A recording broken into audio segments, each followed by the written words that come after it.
Hola amigos, ¿cómo están ustedes? La invitación para esta semana es ver la película Elvis, el gran estreno. Una película grandiosa para mí, con el sello inconfundible de Baz Luhrmann. Pero junto con eso, conocer la opinión del elenco, gran elenco. Y vamos a comenzar conversando con Austin Butler, que interpreta al rey del rock desde sus comienzos. Maria, hello. Hi, Austin. Hello. How are you? I'm From very Chile. well. How are Well, you from Chile? yes, from Nice Chile. to see Okay. you. First of all, Austin, congratulations, Oh, because you thank you. made me now move. Really exciting. Very, very good film. Thank you so much. What it was like to play in an idol like Elvis? It was the greatest experience of my life. It was the most fun I've ever had. It's the most personal I have ever felt making a film. It surpassed the feeling of making a film. It felt uh, like the greatest privilege and honor I've ever felt in my life. Also, the greatest responsibility I've ever felt. The fear of failing his family and all the fans around the world who love him and him, and I just wanted to do him justice and honor him. So I'm so grateful that people are loving the movie right now. Uh, Austin, I read that there are many coincidences between your personal history and that or Elvis, such as losing, sorry, your Yeah, mother, the mother at the same age, isn't it? yeah, yeah. That's the first bit of information that really humanized him for me, because when I first was approaching it, I couldn't look anywhere but up. I was looking up to him the whole time, and he felt so large, and and he felt far away. So I was constantly trying to find how do I get close to him? How do I feel like I ultimately am looking out of his eyes? And when I learned the detail about his mom and in relation to my own mother, that really hit me hard. Yeah. When you saw the film like an spectator, what Mm. was your feeling? I was, I mean, I was in tears most of the movie, to be honest. I was just, at a certain point, I stopped even watching myself. I felt like it was amazing. I just felt like I was on the ride of the story, and I felt so much for him, and I love him so much, and I have so much empathy for all the qualities of him as a person and everything that happened in his life, the good, the bad, and the ugly of his life. So when I see it's so personal. So I was really moved by it. Yeah. Yeah. Austin, the last question. Hmm. Could you please invite to public of Chile, my country, to see this movie? Yeah, oh, absolutely. I just would love to invite all the people of Chile to come see this film that we worked so hard on, and the film of Elvis's life. And it's such an exciting film to get to see in the theater. So I hope you get to go out to the cinema and get to watch it there with great sound, and I hope you love it. Thank you so much. Thank you. También quiero compartir las otras entrevistas con la joven actriz, por ejemplo, que interpreta a Priscilla Presley y todo al resto de los artistas que participaron en esta gran producción de 2 horas y 39 minutos. Escuchemos. Hi, hello. Hi, Olivia. Hi, How are you? I'm Tell good, me, I'm good. yes. What was it like to play Priscilla? Did you talk to her before?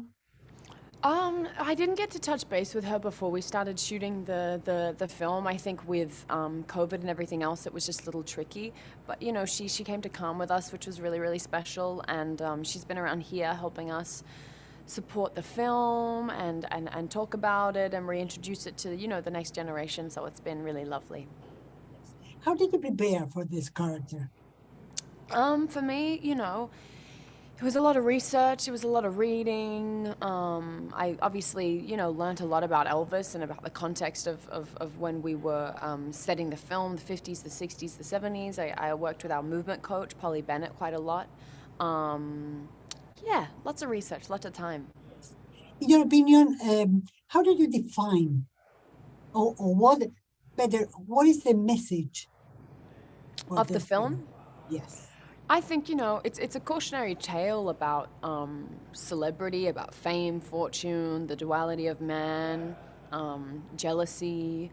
I think, as well, it's a tale of, how if you constantly search to be loved, that is oftentimes, the root of a lot of suffering. And I think that, yeah, it's a lot about love, about family, and yeah, all of that, everything I just said. This is the view about for the manager.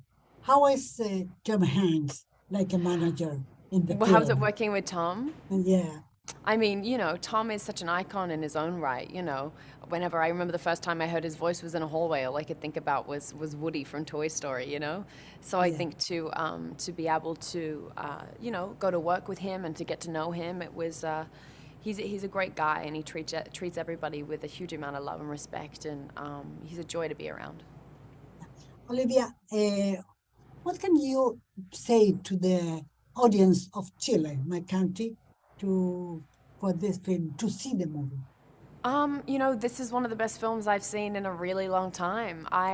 We've all poured our hearts and our souls into this film.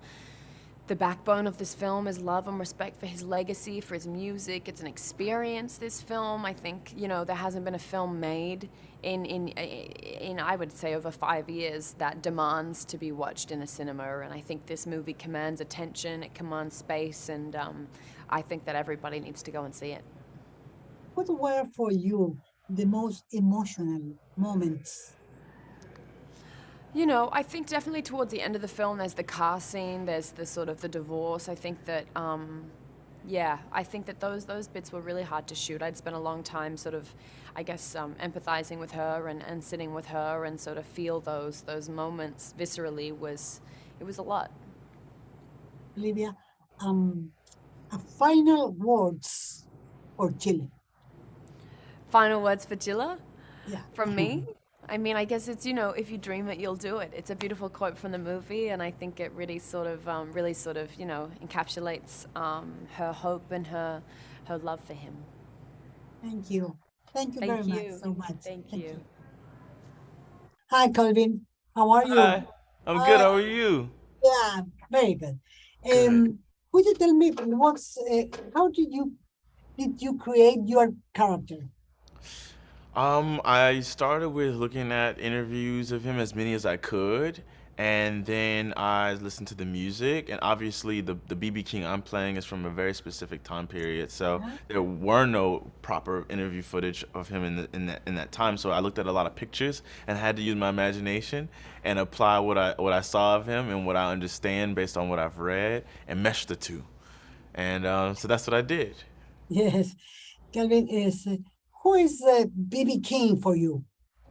BB King is he's an entertainment shark, in my opinion. I think he really understands the business that he's in, the position that he has as a black blues singer of the time, the relationships and the access that he has within Memphis, and he built upon it. He kind of knew that there was an opportunity in having someone like Elvis Presley go out and branch out and share his love for music and share and come back to Club Handy and attract more people to the local artist that would basically maybe get him more connections. So I think he was an incredible musician, but he was also a credible businessman. And what is Elvis Presley? I mean, Elvis Presley that's a loaded question, isn't it? He's an icon. He's a beautiful soul and spirit, and just such a fascinating study in terms of what it means to be authentic and to be loved by many, but what that means when you don't have the right support team around you. So it's a heavy question you've asked me, Maria. Thank you, guys. Hi. Hey. Hi. Hello. I'm in Chile. You're in Memphis.